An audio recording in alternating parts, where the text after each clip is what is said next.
Buenos días, mi nombre es Felipe Andrés Matamala Cárcamo, estudiante de la carrera de Ingeniería Informática Multimedia. Este es el curso de taller de base de datos donde mi docente es don Enrique Julio Muñoz Rojas, en la Universidad UNIAC año 2022. Ya, este mapa conceptual entonces respecto a la última unidad que correspondía al, bueno, cierre de módulo. Ya, partimos por SQL Server. SQL Server es un sistema de gestión de base de datos. Ya, hay varias empresas y la que estamos estudiando principalmente era Oracle Server y Microsoft SQL, Microsoft Server. Ya, la base de datos puede tener un subconjunto de estas mismas que se llaman esquemas. Los esquemas consisten, bueno, son similares a las bases de datos, consisten de tablas, registros, eh, disparadores que se pueden gatillar a través de trigger eventos, ya, y consisten en un grupo pequeño o eh, varios grupos de tablas de esta misma base de datos, que puede ser accesible a través de un usuario, ¿ya? Dentro de la base de datos, dentro del ámbito de la base de datos, pero se conecta de forma externa a través de un cliente, a través de un login que se le crea al usuario, ¿ya? Login y usuario que en este caso son distintos, ¿ya? Entonces, para acceder a una base de datos y a un esquema, uno tiene que hacer el acceso a través de, primeramente, el usuario, ¿ya? Y alterno a eso, crearle también un login para poder acceder. Se va a generar al crearse una conexión, se va a generar una instancia de conexión o una sesión hacia la base de datos. Ahora, esto no se genera de buenas a primeras. Un usuario no tiene un acceso directo a tal base de datos. Eso tiene que darse de forma manual en algunos casos.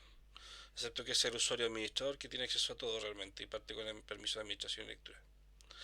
Ya, los usuarios para poder acceder acá a las bases de datos de acá eh,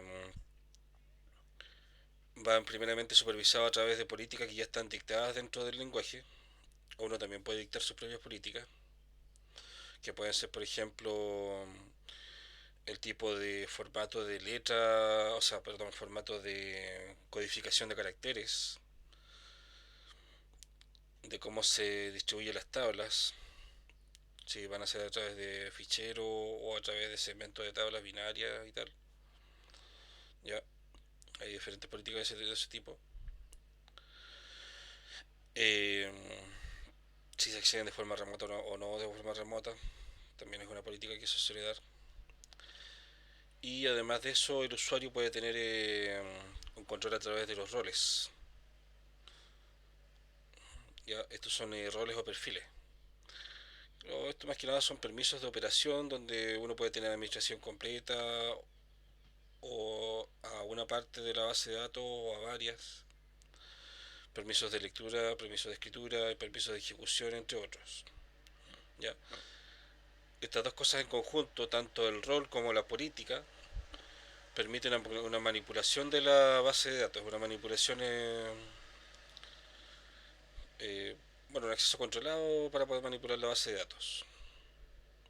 ¿Ya? Si hay algo que se sale de estas políticas, se suele gatillar por el general de un evento o un trigger. Eso también puede estar controlado a través de los usuarios. Por ejemplo, cada vez que ingresa un usuario se genera un evento de login dentro de la base de datos. Y eso se puede capturar también a través de otros procedimientos o funciones. Ya. Luego de eso, independiente aquí la parte de seguridad, acceso seguro de la base de datos, están los datos en sí. Como ya he dicho anteriormente, se pueden guardar dentro de la base de datos o se pueden guardar dentro de conjunto de esquemas.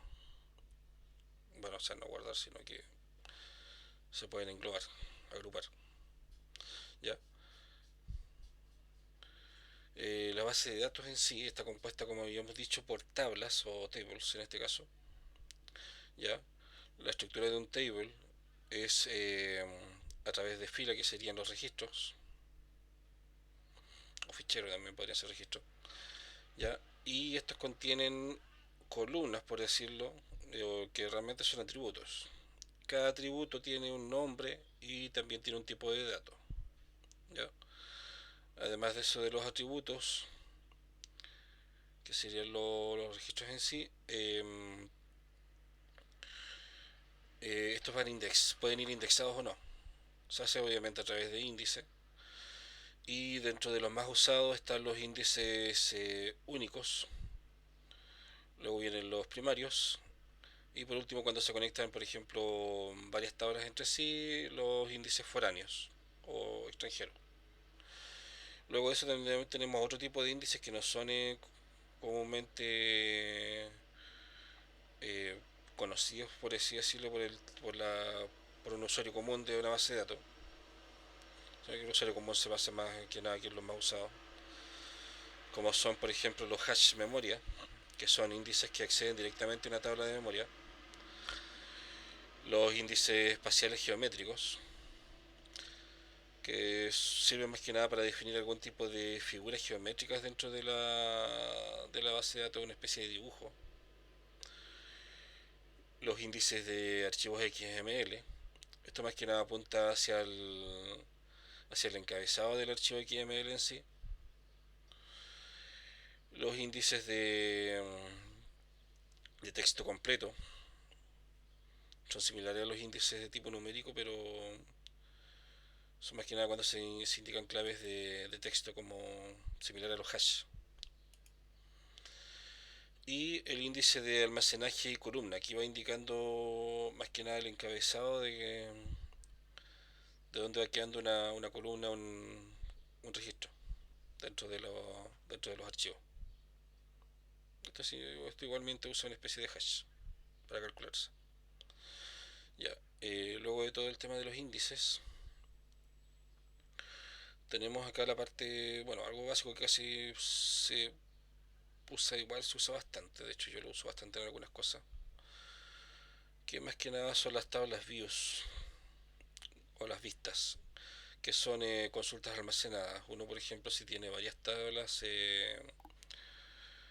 dentro de la base de datos y quiere hacer una consulta simple, en vez de hacer un select complejo, uno puede almacenar ese select complejo dentro de un view y simplemente hacer un select más simple. ¿Qué ganancia tiene esto? Que por lo general las bases de datos, cuando uno lanza una consulta hacia el motor de la base de datos, esa consulta primero se analiza que sea coherente y luego que sea coherente se ejecuta. En cambio, cuando queda aquí prealmacenada, como pueden ser los procedimientos, las funciones también, eh, su análisis se hace una sola vez y no se hace cada vez que se ejecuta. Ya, se hace una sola vez y luego ya simplemente se ejecuta y obviamente ya se genera una especie de pre-caché. Bueno, una caché realmente, no existe una pre-caché. Una caché y eso va a acelerar mucho más la consulta y le hace la tabla mucho más rápida. ¿Ya? La base de datos va administrando su propia caché por lo general. Luego de eso ya tenemos los sistemas para realizar tareas o procesos, que son los procedures y las funciones. Ya, los procedures tienen la característica que son similares a las funciones en el fondo, pero no retornan un valor. Bueno, en algunas bases de datos dentro de los parámetros pueden generarse parámetros de entrada, de salida y parámetros de entrada y salida. Podría retornarse un valor a través del parámetro que va de salida, que podría ser similar a eso, pero por lo general no se aplica si usa las funciones. ¿Ya? Los procesos yo puedo colocar todas las consultas que quiera hacerlo, consultas complejas y dejarlas de forma guardada y bueno, tener permiso de ejecución realmente para poder ejecutarlo. procedimiento a veces es mucho más seguro que hacer un insert into, por ejemplo, en alguna tabla directamente, porque el procesador puede tener sistemas de validación aquí integrados o normalizar los datos y a través de sus acciones, por ejemplo, gatillar un error para no ejecutar y no generar una entrada porque sí. ¿Ya? Puede administrarse un sistema de seguridad a través de un procesador o a través de una función. Y la función, como ya hemos dicho, la única diferencia que tiene con el procesador es que va a retornar un valor. En cuanto a los otros, los disparadores que se generan cada vez que se va dando un evento o uno realiza una acción. En el caso de los eventos pueden ser programados, por ejemplo, se pueden ejecutar por periodos de tiempo, cada 5 minutos, un minuto, un segundo, o ejecutarse en una fecha en concreto. Ya, ya más que nada son programadores como una especie de cron tab de Linux para ejecutar, permiten ejecutar tareas como procedimientos o funciones dentro de las tablas de la base de datos. O pueden ir realizando, como dije también, ir revisando, gatillarse cada vez que se realice alguna especie de acción. Por ejemplo, si yo quiero filtrar la letra ñ dentro del acceso a una base de datos y no se guarde, o se guarde con algún formato específico, eh, puedo estar crear un trigger que cada vez que se haga un insert into hacia una base de datos, filtre la ñ y la transforme en otra cosa. Podría tratarse de eso también.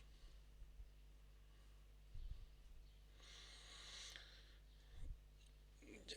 Y creo que no queda más por decir. Eso sería todo y muchas gracias.